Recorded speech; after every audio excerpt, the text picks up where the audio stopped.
నమస్తే రమగారు. నమస్తే జయ. రమగారు, మీదొక వ్యక్తిత్వం, నాదొక వ్యక్తిత్వం, మన కెమెరామెన్ గణేష్ది ఒక వ్యక్తిత్వం, అంతే కదా? ముగ్గురు ఉంటే 3 రకాలు, ఒక తల్లికి 4 పిల్లలు ఉంటే 4 రకాలు. అసలు ఈ వ్యక్తిత్వం అనేది ఎలా డెవలప్ అవుతుంది? తర్వాత ఇంకొక అనుమానం నాకు, సత్సంగాలకి వెళ్తూ ఉంటాం, కౌన్సిలింగ్స్కి వెళ్తూ ఉంటాం, పెద్దవాళ్ళు చెప్పేది వింటూ ఉంటాం.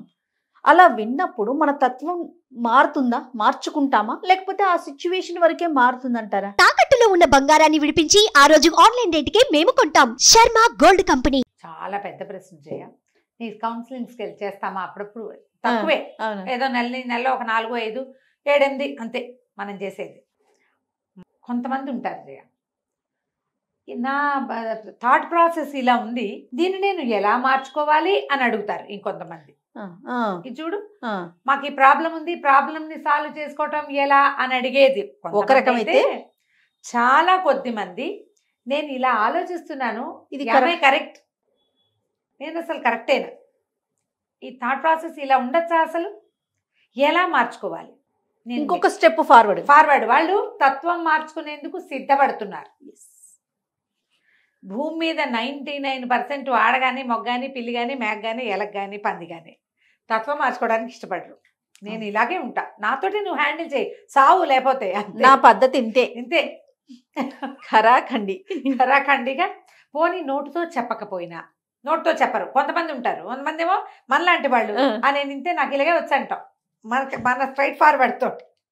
కొంతమంది ఉంటారు అట్లాంటివి ఏం చెప్పరు, కానీ వాళ్ళు అలాగే ఉంటారు, క్లెయిమ్ చేయరు, దిస్ ఈజ్ వా మీ అని చచ్చిన ఢంకా బజాయించి చెప్పరు, కానీ వాళ్ళు అదే. స్వభావాలు మారవు. స్వభావం మార్పు ఎప్పుడు కుదురుతుంది? మనం చూడు, ఇంతమంది ఉన్నామా దేశ జనాభా, మనలో తపస్సు చేసేవాళ్ళు వాళ్ళు ఎంత తక్కువ మంది ఉన్నారు జయ? అవునండి, చాలా తక్కువ. ఒకప్పుడు ఋషులు మునులు ఒక్కడుండేవాడు, ఊరికి ఒక ఋషి వస్తే ఊరంతా వాడు ఆయన ముందు సాగిలు పడేది. ఏమి ఊరంతా ఋషులు ఎందుకు కాలేదు, ఎవరో ఒకళ్ళు అవుతారు, ఊరంతా వెళ్ళొచ్చు కదా. భలే ప్రశ్న. కృతయుగంలో, ఇప్పుడు కాదు, పోనీ దిక్కుమాలి మన కలియుగంలో ఉన్నాం, మన కర్మానికి అదే కదా. మన ముందు ద్వాపర యుగం ఉంది, అప్పుడు ముళ్ళు ఋషులు యజ్ఞం చేసేవాళ్ళు, తపసమాధిలో ఉండేవాళ్ళు బోళ్ళు మంది ఉండేవాళ్ళు. అంతకుముందు త్రేతాయుగంలోనూ బోళ్ళు మంది ఉన్నారు, వశిష్ఠుడు, విశ్వామిత్రుడు, గిట్రా పెద్ద మనుషులు చాలా మంది ఉన్నారు, ఋష్యశృంగుడు, జాబాలి వీళ్ళంతా ఉన్నారు. అంతకుముందు కృతయుగంలో అబ్బో ఎంతమందో. కానీ సామాన్య ప్రజానీకం ఎక్కువ ఉందా, ఋషిగణం ఎక్కువగా ఉందో చెప్పు? సామాన్య ప్రజానీకమే కదా రమ్మగారు, ఋషిగణం చాలా తక్కువ. అంటే వీళ్ళు స్వభావాన్ని మార్చుకోవడానికి సిద్ధపడిన గణం అనమాట, అంతే అంతే. అప్పట్లాగానే ఇప్పుడు కూడా చాలా కొద్ది మంది మెడిటేషన్ చేస్తామని, మెడిటేషన్ శ్వాస తీసుకోవటము, శ్వాస మీద ధ్యాస, ఇంకొకటి ఏదో చేసి మొత్తానికి కోపిష్టితనాన్ని తగ్గించుకుంటారు. కానీ ఏదో పీక్ టైంలో వచ్చేస్తుంది, బయటికి వచ్చేస్తుంది, లోపల జంతువు బయటకు వచ్చేస్తూ ఉంటుంది కదా. మనుషులం కదా. ఈ కంట్రోల్ సాధించడానికి అసలు మన వల్ల అవుతుందా? కాదు. ముందు మన ప్రవర్తన లోపాలు, మనది తప్పు, మనం సరిగ్గా లేము అనేది గుర్తించరు జనము. ఎవరి స్వభావానికి వాళ్ళు కట్టుబడి ఉంటారు, అంతే కదా. లోకమే ఇలా ఉంటుంది. ఇప్పుడు మనం ఏం చేయాలి? పక్క వాళ్ళని మార్చడానికి ట్రై చేయకూడదు, వాళ్ళ ప్రకారం మన జీవితాన్ని నడిపించుకుంటూ పోవాలి. నీ ప్రకారం నీ దారి నువ్వు నడు, నా ప్రకారం నేను నడుస్తా, మన ఇద్దరం కలిసి పక్క పక్కన నడుచుకుంటూ పోదాం. ఇప్పుడు చూడు, భార్య సమస్యలు తగ్గుతాయి అంటారా? చాలా సమస్యలు తగ్గుతాయి జయ. ఇప్పుడు మనం ఎంతసేపు మనం కరెక్ట్, పక్కవాడు తప్పు, మనలాగా పక్కవాడిని మార్చడానికి ట్రై చేయటమే కదా మన సమస్యలకు మూల కారణం. ఎవరి దారిన వారు వెళ్ళమని భార్య భర్త ఎవరి దారిని కొత్త పద్ధతులు తెచ్చేస్తున్నారు రమ్మగారు. నీకు అలా అర్థం అవుతోంది, నేను అలా చెప్పట్లా. ఇప్పుడు పిసినారి భర్త, ఖర్చు పెట్టే భార్య, వీళ్ళకి ఏం చెప్తావు? విడాకులు తీసుకోండి, నీ దారి నువ్వు ఖర్చు పెట్టుకో, నీ దారి నువ్వు దాచిపెట్టుకో అని చెప్తావా? అలా కాదు, కలిసి ఏదో సాయిదా వాయిదాగా పొండి, ఆయనకి పిసినారితనం ఎక్కువ, కొన్ని విషయాలు నువ్వు జాగ్రత్తగా ఉండు, పాప ఆవిడ ఖర్చు పెట్టుకుంటూ చీరలో నగలో కొనిపెట్టిన ఆయన అని చెప్తావా? అంతే కదా. మీ ఇద్దరు కలిసే ఉండండి అని చెప్తావా? లేచకమండి ఎవరి దాన్ని వాళ్ళు అంటామా? అట్లా అన్నాం కదా. వీళ్ళిద్దరూ రెండో వాళ్ళని యాక్సెప్ట్ చేయాలి జయ. అది కదా రమ్మగారు ప్రధానం. అర్థమైంది? అది లేకపోవడంతోనే కదా సమస్య. నేనే కొత్త సిద్ధాంతం చెప్పట్లేదు, పాత సిద్ధాంతమే ఇది. ఎలాగా సముద్రంలో ఉప్పు, ఆ ఉప్పు ఒక్కటి తప్ప మిగిలిన అన్ని రుచులు ఉన్న ఉసిరికాయని కలపమంటున్నాం. అందులో ఏది లేదో ఇది పెట్టుకో దీంతో, ఇందులో లేనివన్నిటికీ అది వస్తుంది నీకు అని చెప్పుకోవటమే. అంతే రమ్మగారు, కరెక్ట్ అండి. తత్వాలు మారవు. ఎవరి తత్వం వాళ్ళదే. ఒక బుజ్జి కథ చెప్తా చూ, చాలా చిన్న కథ. పూర్వం అంటే సృష్టి ఆదిలో, ఇప్పుడు కాదు ఎప్పుడో, ఆరుని అని ఒక మహర్షి ఉండేవాడు. ఈ ఆరునికి ఆయన అడవిలో కూర్చొని తపస్సు చేసుకునేవాడు. అడవి నిండా జంతువులే, చెట్లు పొట్లు, చిన్న చిన్న పురుగులు గిరుగులు కీటకాలు ఎన్నో. భగవంతుడు అవన్నీ సృష్టించి వదిలిపెట్టాడు. ఆయన అనుకున్నాడు, ఇవన్నీ ఎందుకు పుట్టించాడు దేవుడు? ఒక ఆడదాన్ని ఒక మగవాడిని మనుషుల్ని సృష్టిస్తే సరిపోతుంది కదా, అంతే, మనుషులు ఉంటే చాలు, ఓన్లీ మనుషులే కావాలి అని అనుకునేవాడు. అయితే ఒకనాడు ఏమైందట, ఆయన నదికి వెళ్ళి స్నానం చేసి వస్తుంటే ఒక పెద్దగా పులిగాండ్రు రింపు వినపడింది. పులి పరిగెడుతోంది. ఈయన అటు ఇటు చూశాడు. ఈయన వెనకాల కాదు, ఆ పులికి ముందు కొంచెం దూరంలో ఒక ఆడ లేడి, అది కూడా వెర్రి పరుగులు తీస్తుంది. ఆ లేడి వెనకాల పడింది పులి. ఈయన ఏం చేశాడు, అయ్యో అయ్యో అది పులి చచ్చిపోతుందేమో అని అనిపించింది ఆయనకి. ఈ పులిని మార్చేద్దాం అనిపించింది. ఆయన తన తపశక్తితోటి ఇద్దరిని, మగ పులిని మగవాడిగాను లేడిని ఆడదానిగాను మార్చేశాడు. పరిగెడుతున్న పులి మగవాడిగా అయిపోయి పరిగెత్తడం మొదలెట్టింది. ఈ పరిగెడుతున్న లేడి ఆడపిల్లగా మారిపోయింది. ఆడపిల్లగా మారాక తొట్టుబడి చెట్టుకు ఆగిపోయింది. లేళ్ళు చెట్ల మధ్యలో ఇలా ఇలా ఇలా కాళ్ళు చాచి పరిగెడతాయి. మనుషులకి అట్లా ఎక్కడ వస్తుంది? మనుషులకి రాదు. చెట్టు తట్టుకుని పడబోయింది. ఈ వెనకాల పరిగెస్తున్న మగవాడు గబుక్కుని వెళ్ళి దాన్ని వాటేసుకుని నుంచోబెట్టాడు.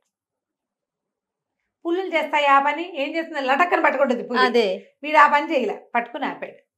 ఎవరమ్మాయి నువ్వు అన్నాడు. అన్నాక అనిపించింది, ఏమిటి ఇది ఇంతంతంగా ఉంది అని. మెల్లిగా ఈ మగవాడికి ఈ అమ్మాయి మీద మోహం పుట్టుకొచ్చింది. ఆ మోహాన్ని వాడు ప్రేమ అనుకున్నాడు. ప్రేమ అనుకుని ఆ అమ్మాయిని నువ్వు నాతో ఉండు అని పిలిచాడు. ఆడెవ్వడూ లేడు, వీడు ఒక్కడే ఉన్నాడు. వీడు చూస్తే మంచి అటాకటా బలంగా ఉన్నాడు. పెద్ద మగ పులి మగవాడిగా మారితే పులికున్న జీవసత్వాలన్నీ మనిషికి రావు కదా. లేడి నాజుకుతనం అంతా అమ్మాయికి వచ్చింది, పులి బలం అంతా అబ్బాయికి వచ్చింది. సరే, ఇద్దరు జతకట్టి అడవిలో ఒక గుడిసెలాగా ఏర్పరచుకుని ఉండటం మొదలుపెట్టాడు. ఈ పులి మగవాడిగా మారిపోయాడు కదా. ఈ మగవాడు మొత్తం అడవంతా వేటాడి దుప్పుల్ని వాటిని వీటిని కుందేళ్ళని పుచ్చుకొచ్చేసేవాడు. పెళ్ళాన్న తినమనేవాడు. అదేమో శాకాహారి లేడు కదా, అదేం చేసేది, ఆకులు అలమలు దుంపలు అవి తవ్వుకుని తినేది. చచ్చిన మాంసాహారం తినేది కాదు, దానికి నచ్చేది కాదు. నేను తెచ్చింది ఎందుకు తినవా హాయ్ అని పొట్టాడేవాడు. కొట్టుకు తెచ్చేవాళ్ళు ఇద్దరు. అట్లాగే ఏముంది, కొట్టుకు తెచ్చినా పిల్లలు పుట్టడానికి లోటే ఉండదు కదా. వరుసగా పిల్లలు పుట్టుకొచ్చారు. కొన్నేమో నాన్నలాగా, కొన్నేమో అమ్మలాగా ఉన్నారు. అందులో సంవత్సరాలు గడిచే కొందికి వీళ్ళిద్దరి కొట్లాట ఒక రకంగా తేలలేదమ్మా. నువ్వు అవన్నీ ఎందుకు తింటావు, వాటన్నిటి ఎందుకు చంపుతావంటుంది పెళ్ళాం. ఇవే తిను అని అవే వండుతుంది, చచ్చిన మాంసం వండదు. ఆ మగవాడేమో ఎంతసేపు దుప్పుల్ని కుందేళ్ళని చంపేసి, ఎలుగుబంట్లను చంపేసి వాటిని చీరేసి వాళ్ళ మాంసం అంతా పుచ్చుకొచ్చి అది కాల్చి తింటే గానీ నేను నీతో ఉండనంటాడు మగవాడు. బాగుంది. కొట్టుకు చచ్చి చచ్చి చచ్చి చచ్చి చివరికి పిల్లలు కూడా ఇంతంతమంది అయిపోయాక ఓ రోజు మళ్ళీ ఆరుండి దగ్గరకు వచ్చారు. ఇది మాట విందండి, గడ్డిగా అతను తింటుంది, నాకు కూడా అవే పెడతానంటుంది అంటాడు వాడు. ఎంతసేపు రక్త మాంసాలతో తిండండి, అన్నిటిని చంపేస్తున్నాడు దుర్మార్గుడు, వీడితో ఎవడు బతుకుతాడండి అంతే ఆవిడ. ఈ గోల పళ్ళైపోయాడు కదా పంచాయతీ. ఎందుకని ఆయన ఏం చేశాడు, వాడిని పులిగాను దీన్ని లేడుగాను మర్చిపారేశాడు. ఇద్దరు చెరోజారును పోయారు. వాళ్ళ పిల్లలు మాత్రం అడవిలో ఉండిపోయారు. స్వభావం మారిందా, స్వరూపాలు మార్చేశాడు. భగవంతుడి రూపంలో ఈయనే భగవంతుడైపోయి, అయినా కూడా పులి వేట క్రూరత్వము, నా మాట నెగ్గాల్సిందే, నేనేది చూస్తే అది నా నోట్లో పడాల్సిందే అన్న లక్షణము వాడికి పోవాల. ఇది ఒక మూల దాక్కుందాము, మూల కూర్చుందాము, నా దారిని నేను ఉందాము అనే ధోరణి దీనికి పోలేదు. మనుషులుగా మారినా కూడా జంతు లక్షణ స్వభావాలు మాత్రం వాళ్ళవి మారలేదు. పిల్లలు పుట్టినా మారలే. ఇప్పుడు ఈ రెండు ఏం చెయ్యొచ్చు, ఆవిడకి ఇష్టం లేదు నేను ఒక్కడనే తింటా అని వాడు అనుకోవచ్చు. వాడికి నచ్చింది వాడికి తింటాలే, నాకు నచ్చింది నన్ను తిన్నిస్తున్నాడు కదా అని అనుకోవాలి. వీళ్ళిద్దరు చూడు రెండో వాళ్ళని యాక్సెప్ట్ చేయలే కదా. అంతే. మీకు స్వభావాలు మీకు ఇబ్బందులు లేకుండా ఉండాలంటే ఏం మార్చుకోవాలి, ఇక్కడ మనం స్వభావం మార్చుకోవాలి. మొదటిది యాక్సెప్టెన్సీ కావాలి. రెండోది, ఈ రోజున మనం కొట్టుకు చావడానికి, మన ఇళ్ళందరి ఇళ్లలోనూ డివోర్సులు రావడానికి, ప్రతి సమాజంలోనూ ధనిక సమాజం లేదు, పేద సమాజం లేదు, రెండే కదా సమాజాలు మనకి. ఒక డబ్బుని వాళ్ళు, ఒక డబ్బు లేని వాళ్ళు. ఈ రెండు చోట్ల కూడా అవతల వాళ్ళని వాళ్ళు ఎలా ఉన్నారో అలా యాక్సెప్ట్ చేయకపోవటం వల్లే మనకి సమస్యలు. ఒప్పుకోవాలా ఒప్పుకోవద్దా జయదీన్? 100% ఒప్పుకోవాలి రమ్య గారు. ఎలాంటి సమస్యలకైనా సరే, ఏ ప్రాబ్లంకైనా మొట్టమొదటిది వాళ్ళని వాళ్ళుగా యాక్సెప్ట్ చేయకపోవటమే అతిపెద్ద సమస్య. అంతేనా? అవునండి. ఆలోచించండి, ఎంత చిన్న కథ ఇది. మనతో ఉండే వాళ్ళని మనలాగా మారిపోవాలని కోరుకుంటాం కదా అలా ఎలా రమ్య గారు. కుదురుతుంది? ఎలా కుదురుతుంది? వాళ్ళు వాళ్ళ మనలాగా స్వభావం ఆలోచించరు. కదా అది.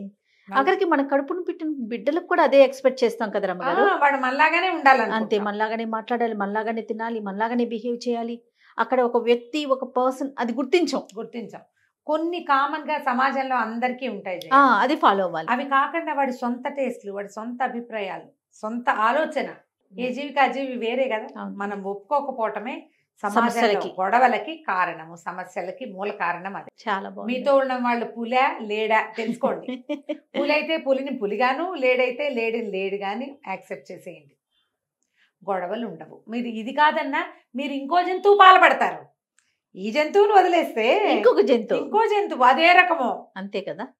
అదే రకమో తెలియదు కదా. Yes. అందుకని కొత్త జంతువుల వేటతో కాకుండా భగవంతుడు మనకి ఏ జంతువుతోటి జత కూర్చాడో వాళ్ళతోటి ఉండడానికి ట్రై చేయండి. అద్భుతం.